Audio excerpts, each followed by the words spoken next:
इस वक्त दुनिया के कई हिस्सों में देशों के बीच तनाव तेजी से बढ़ता हुआ दिखाई दे रहा है, जिसकी वजह से ग्लोबल लेवल पर जबरदस्त उथल-पुथल मची हुई है। लेकिन इसी बीच कुछ ऐसी घटनाएं सामने आ रही हैं जो न सिर्फ तीसरे देशों को चौंका रही हैं, बल्कि भारत से जुड़ी कुछ खबरें तो ऐसी हैं जिन्होंने सुपर पावर माने जाने वाले देशों को भी हैरानी में डाल दिया है। इसी कड़ी में सबसे बड़ा सवाल ये उठता है कि आखिर ऐसा क्या हो गया कि यूरोपियन यूनियन के वे 27 देश जो कभी भारत की ओर देखना भी पसंद नहीं करते थे, आज भारत के दरवाजे पर खड़े नजर आ रहे हैं। इसके साथ ही ये भी चर्चा में है कि भारत ने अमेरिका को चकमा देते हुए ऐसा कौन सा दांव चला है जिसकी वजह से ईरान खुलकर भारत का धन्यवाद करता दिखाई दे रहा है। यही नहीं, हाल ही में भारत ने एक ऐसी जगह पर नया तेल भंडार खोज निकाला है जिसने पूरी दुनिया का ध्यान खींच लिया है। वहीं दूसरी ओर अमेरिका की पिछले 200 सालों से चली आ रही एक बड़ी चाल का भी खुलासा हो चुका है। इसके अलावा भी कई बेहद अहम अपडेट्स सामने आ रही हैं जो आपको मेन स्ट्रीम न्यूज़ चैनलों पर शायद ही देखने को मिले, इसलिए इस वीडियो को अंत तक ज़रूर देखिएगा। सबसे पहले बात करते हैं यूरोपियन यूनियन के उन 27 देशों की जिनके साथ भारत का फ्री ट्रेड एग्रीमेंट यानी FTA फाइनल होने के बेहद करीब पहुंच चुका है। अगर ये समझौता हो जाता है तो भारत को यूरोपियन यूनियन के सभी 27 अमीर देशों के बाजारों में ड्यूटी फ्री एक्सेस मिल जाएगा, यानी भारत अपने उत्पादों को बिना किसी अतिरिक्त टैक्स या टैरिफ के यूरोप के बाजारों में एक्सपोर्ट कर सकेगा। इसका सीधा फायदा ये होगा कि भारतीय सामान बड़ी मात्रा में यूरोप पहुंचेगा और भारत की कमाई में ज़बरदस्त इजाफा होगा। लेकिन जैसे ही ये FTA अपने आखिरी चरण में पहुंचने वाला था, यूरोपियन यूनियन ने भारत पर दबाव बनाने की कोशिश शुरू कर दी। दरअसल EU ने अपने GSP यानी जनरलाइज्ड सिस्टम ऑफ प्रेफरेंसेस के नियमों में बदलाव का ऐलान कर दिया है।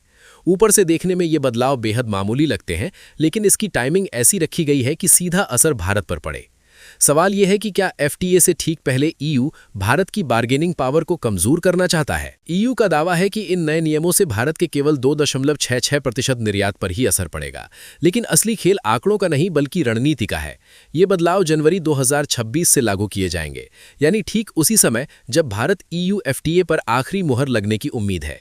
साफ संकेत दिया जा रहा है कि अगर समझौता उनकी शर्तों पर नहीं हुआ तो भारत को GSP जैसे व्यापारिक लाभ खोने पड़ सकते हैं। दिलचस्प बात यह है कि यूरोपियन यूनियन ने कृषि उत्पादों को GSP से बाहर नहीं किया ताकि राजनीतिक विरोध कम से कम हो, लेकिन गैर कृषि सेक्टर, खासकर लेदर, फुटवियर और मैन्युफैक्चरिंग से जुड़े उत्पादों पर नियमों को सख्त कर दिया गया है। ये वही सेक्टर है जहां भारत यूरोप में सस्ते और प्रतिस्पर्धी निर्यात के दम पर मजबूत स्थिति में है, यानी EU ने सीधा भारत की ताकत वाले सेक्टर को निशाना बनाया है। अब सवाल उठता है कि क्या भारत इस दबाव में झुक जाएगा?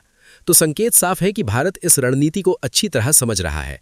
भारत पहले ही साफ कर चुका है कि FTA जरूर होगा, लेकिन बराबरी की शर्तों पर, न कि किसी दबाव या धमकी के माहौल में।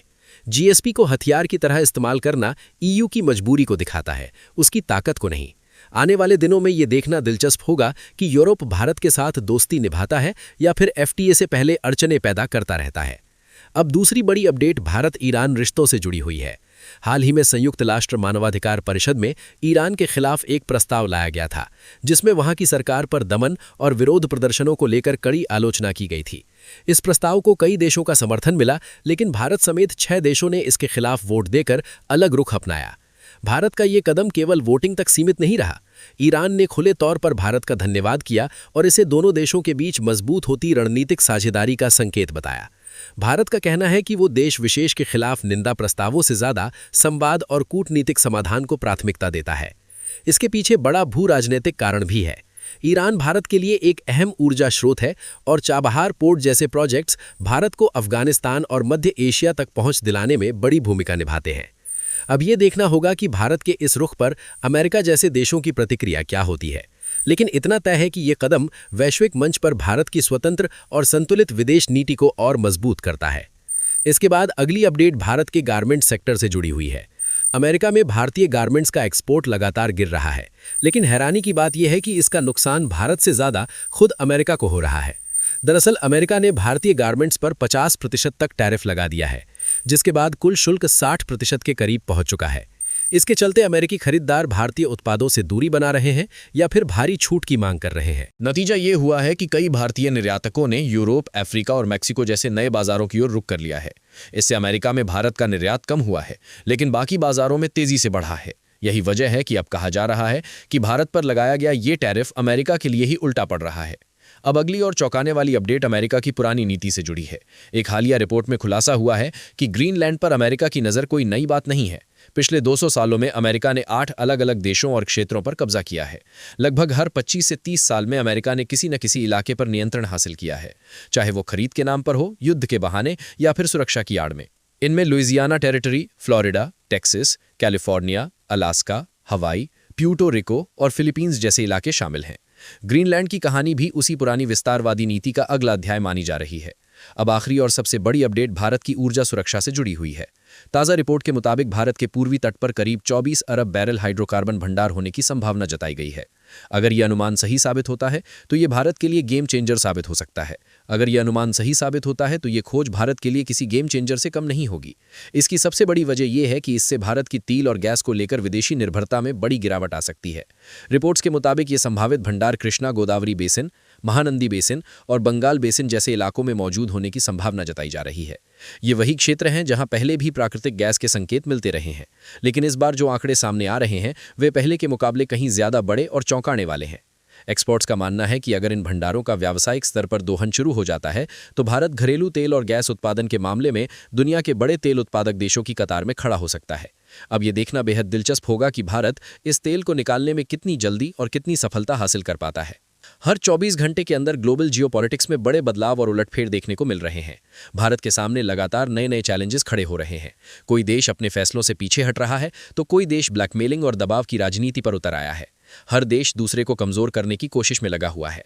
इन तमाम हालातों के बीच भारत किसी भी मोर्चे पर पीछे ना रह जाए, इसके लिए मोदी सरकार लगातार रणनीतिक कदम उठा रही है।